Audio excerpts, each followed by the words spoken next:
Hello and welcome to another episode of the Evolve podcast. My name is Carlos Monteiro. I'm your host and founder of Evolve. On the Evolve podcast, you have an unique opportunity to listen to the conversations I have with experts and thought leaders from all over the globe, where we speak about digital transformation, management, future of work, and topics that are extremely relevant for the modern leader. Before we start, I'd like to ask you to tag me on LinkedIn or Instagram, and please let me know you're listening to Evolve. Now let's go to today's episode, and thank you so much for listening.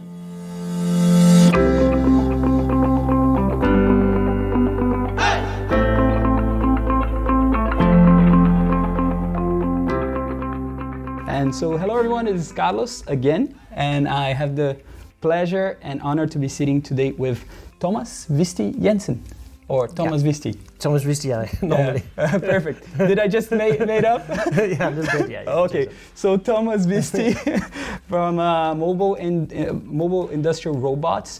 It's a very exciting industry and company here from Denmark. So Thomas, thanks very much. I don't want to be extending a lot myself on this introduction. I would like to hear from you, like a brief introduction, your big picture. I always ask this question. The big picture about yourself, and then MIR. Okay, right, the big picture. Maybe I could start a little bit about my background. So I'm actually an engineer. Started working with international sales for Danfoss back in, I think, in the beginning of 2000. And in 2009, I started up really working with robotics when a robot company called Universal Robots, or actually a recruiting company, was calling me if I had an interest in working for a robot company called Universal Robots. At that time, I didn't knew a lot about robot companies. I had a background of engineering, but it wasn't that known in Denmark. It wasn't that normal to work with robotics, especially not robotics companies in Denmark, since there was nobody before. So, but after been working for 8-9 years with a very global big company, I thought it was time for me also to change, and I started up, and I actually ended up getting the job as sales director for Universal Robots back in the beginning of 2009. At that time, we were like 7-8 employees. I was actually sales director, but the only one working in sales.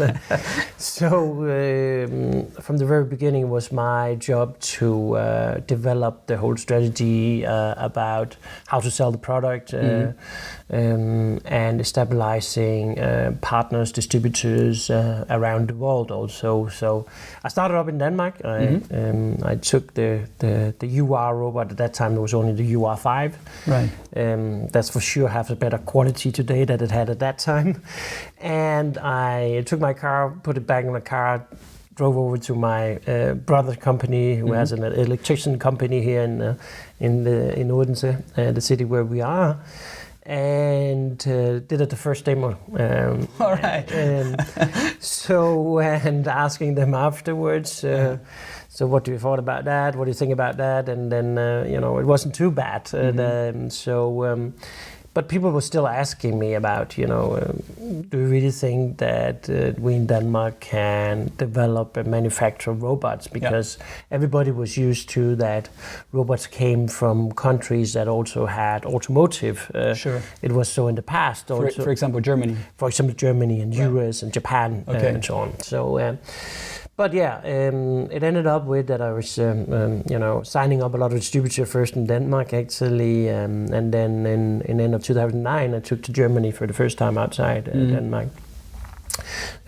Signed also the first German distributors, and actually on the way back, I visited Volkswagen as one of the first time that afterwards also was today is an important customer for Universal Robots.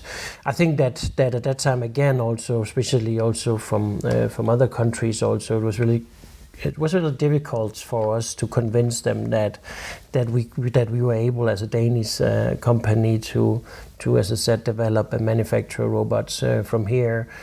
And we were challenged a lot by, especially also the big company at that times, because we're talking a lot about collaborative robots, which was the new thing. Perfect.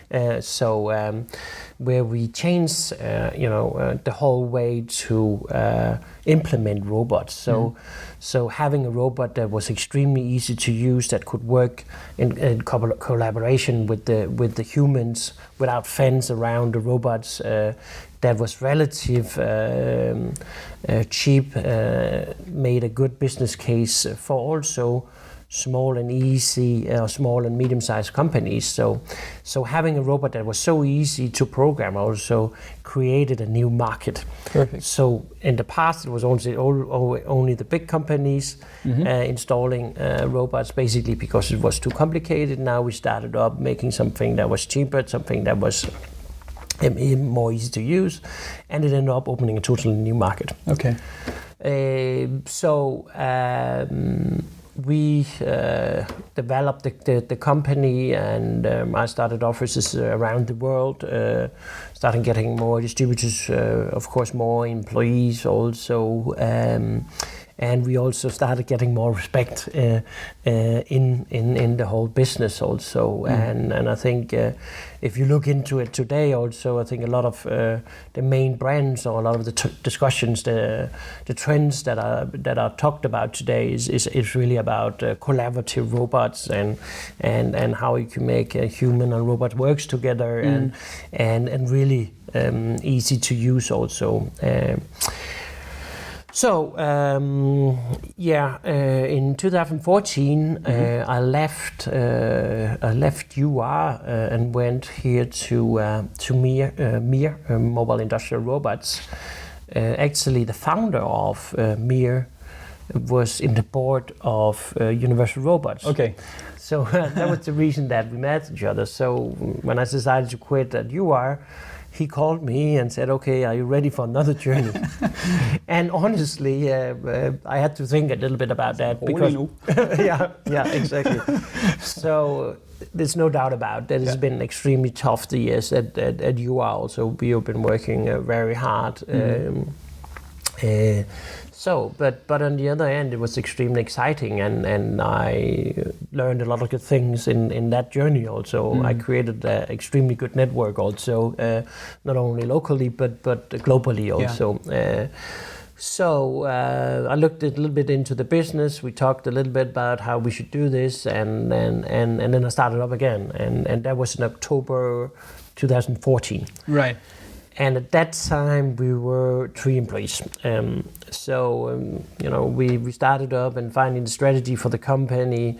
The product was more or less ready for selling also at that time, and we signed our first distributors beginning of 2015. Okay. So all our products are sold via distributors, and maybe it's also necessary to tell that what we do is mobile robots.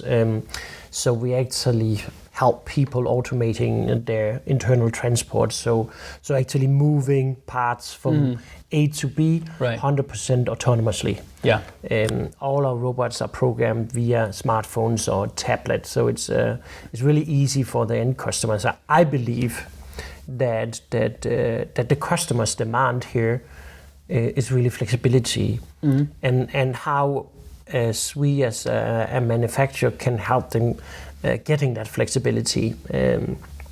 So for me, it's a matter about giving them more ownership. The end customers, that they have more ownership, being able to program the robots themselves. Not depending on engineers that they have to call in and so on. So relatively easy just to make changes in the existing setup that they have. Again, flexibility with our product because it's autonomous. So perfect.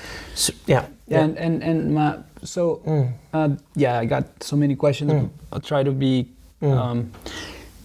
AMR.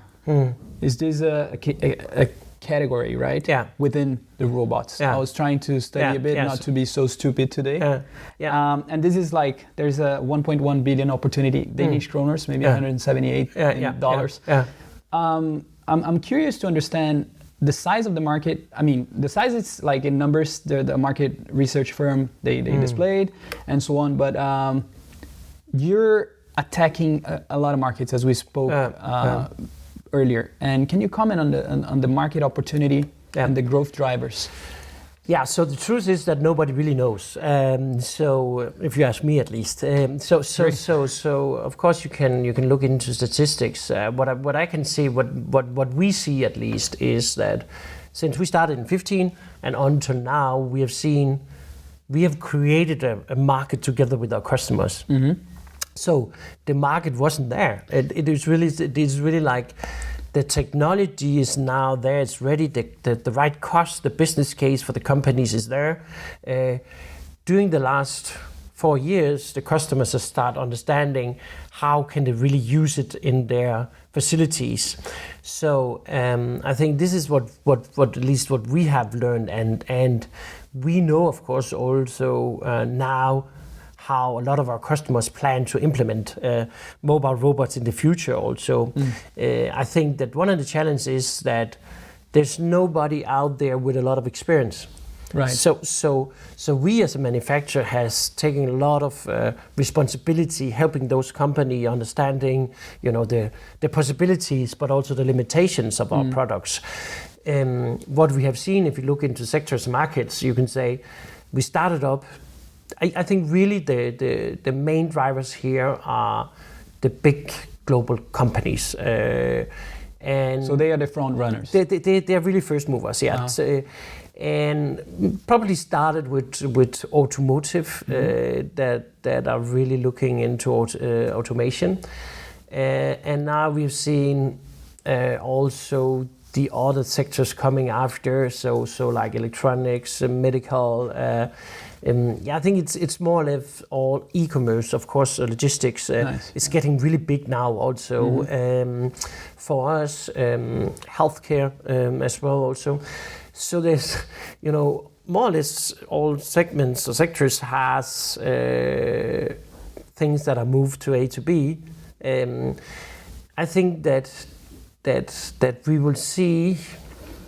This is our main customers is today is really big companies today. So we have seen that they started off testing the first years in 15 and 16 our products, 1-2 units. Here in 17, 18, we've really seen that they start using fleets of our robots. So going from 1-2, now it's approved, then say, okay, 5-10 units. Sure. Some of those companies has up to 25-30 units installed also. Some of the big companies are now start rolling out globally also, starting approving in 1 or 2 facilities in different countries and rolling out. So this is the trends that we really are seeing now. We can see that the order sizes is getting bigger and bigger also. There's getting more trust into the market. The customers are understanding better the technology. We still have to help a lot more. And if I compare the journey with you are as well also, our responsibility or our demand for support out of the customer is a lot bigger here. Right. Because here at UR, we did something different. We made a robot arm that was more easy to use, that was collaborative, but everybody knew how to use a robot arm that you could pick and place components or packaging or whatever it was needed. Here it's totally different because nobody really knows the technology and how can we use it. So there we have to take a lot more responsibilities. I see. The next ones that are coming after us, they can use everything that we have been doing so far, at least actually developing the market. But there's also a big benefit of being first movers also from a product point of view. So right now we are the leading manufacturers and sell our products in the whole world. Very nice. How about the So you actually ended up saying the status of the industry somehow because people are still learning about it, right?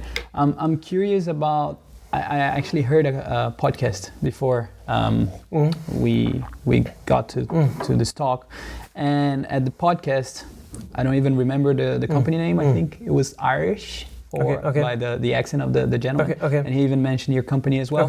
And then the interviewer, he said, "What are your competitors?" And then he said, "My competition isn't really the other robot companies, but it's anyone with labor force, so to speak, right?" Yeah. Because they got to understand that this is efficient. Because of our efficiency, we can actually allocate the labor force to use more interesting tasks, right? Intelligence, yes, work in general, yeah. So my question is about on that record, because I'm not here to talk about employments and so on are going to, but the future of work, in your opinion, and why companies they have to adopt this sort of intelligence and technology.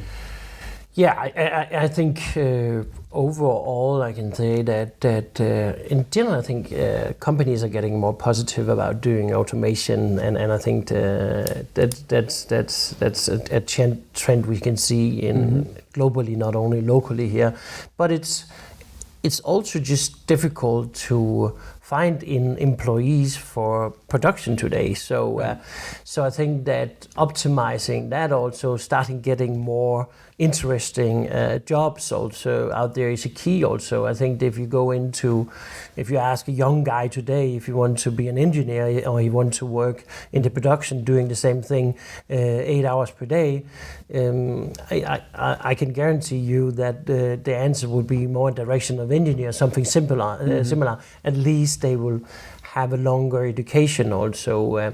So I think that on a longer term also it will be very difficult to find the employees for production jobs also. And of course it is a business case also. I think we have seen for a trend that a lot of the companies Western companies have moved their production out to Asian countries, but you see now that the companies are moving back again, or this is actually for a longer period now, and start doing automation instead. And I think they realize also that they are depending on having R&D and production pretty close together. That gives the best fits and gives them the best flexibility also. So I think there's a lot of combinations in that also. And just robots gives you a lot of flexibility also. So I think there's many motivations also for robots around the world. You can say in the Western countries is of course mainly driven by cost, also cost optimization. But if you go to other countries, you can see it can be extremely difficult to have stabilities of employees. It can also be for quality reasons, but also many of our customers globally also do is for safety. I think that if you move away a forklift, for example, and move in an autonomous mobile robots, forklifts is today one of the most dangerous or often happen accidents today globally also. I think only in US today there's like over 100,000 accidents happening only with forklifts. There you go. I think that's also something that we hear from our customers. Safety is also a key for them also. So I think when you talk about automation, there's a lot of things that motivates our customers for doing automation, but overall it's of course a matter about being competitive against your competitors, you can say so, for many reasons. Okay. I'd like to ask you a use case, because apparently there are many, right? And on this podcast also the gentleman was talking even about the service industry, which sounded a bit more like something fancy, kind of like when you have a robot. Pretty cool, though, but a use case, and how do you maybe can talk about the automotive industry, other industries also share a bit of I think that it's I think that's what we do is move components for the customers that other is done today manually with a trolley that a man push. Or as I said, a forklift or something similar. So it is actually components that can go directly out from a line that is mounted with a conveyor band on top of our mobile platform, takes the parts, drive it over to another station also, and then bring it directly into the line.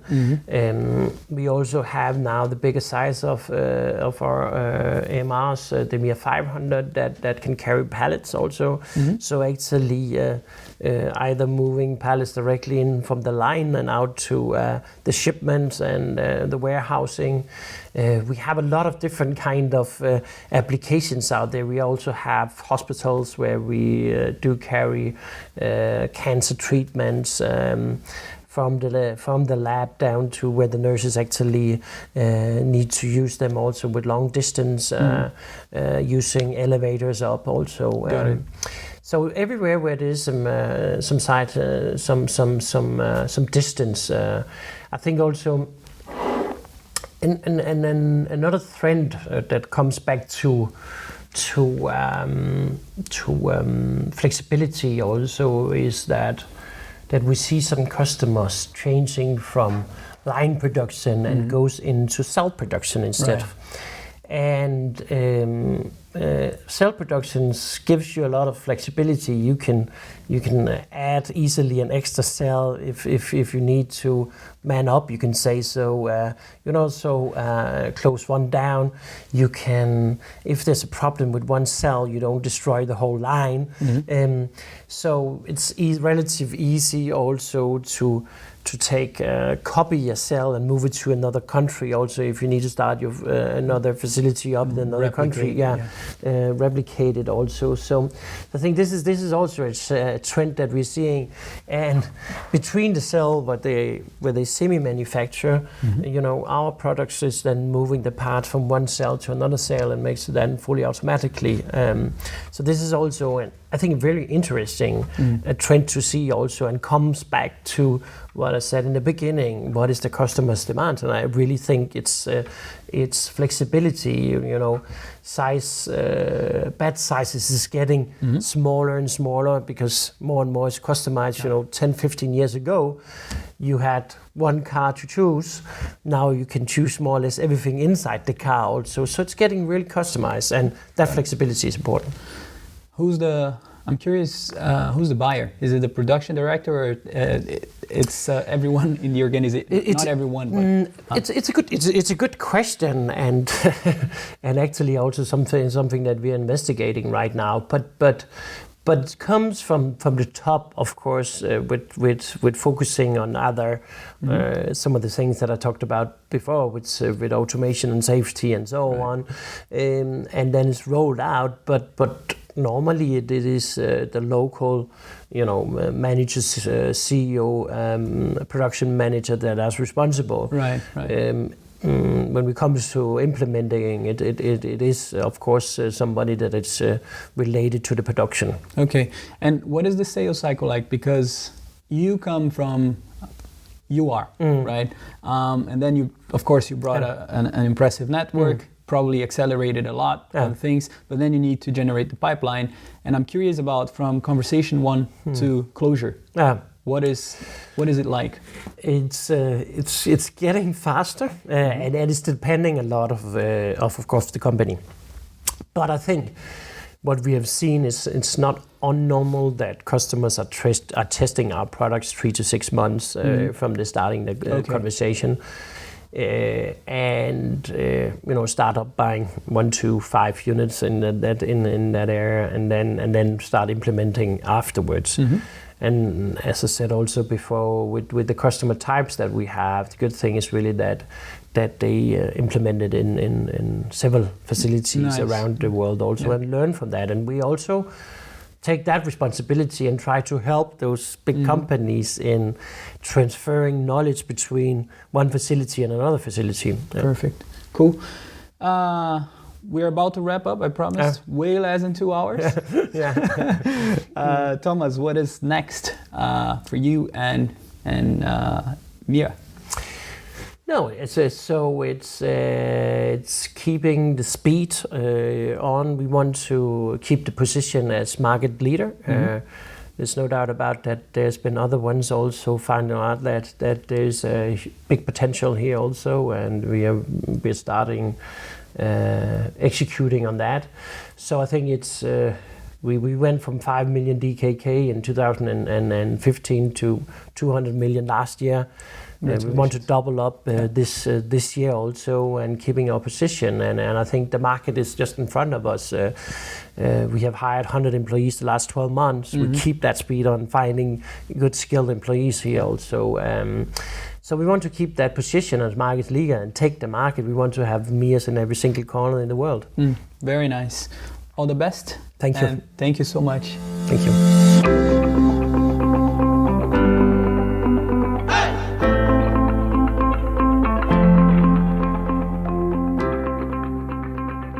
This episode was brought to you in collaboration with Highs Up Media. They are an audio and video entertaining company passionate about sharing incredible stories and conversations. For more information, visit highsupmedia.com. It's HYSSOPMEDIA.com.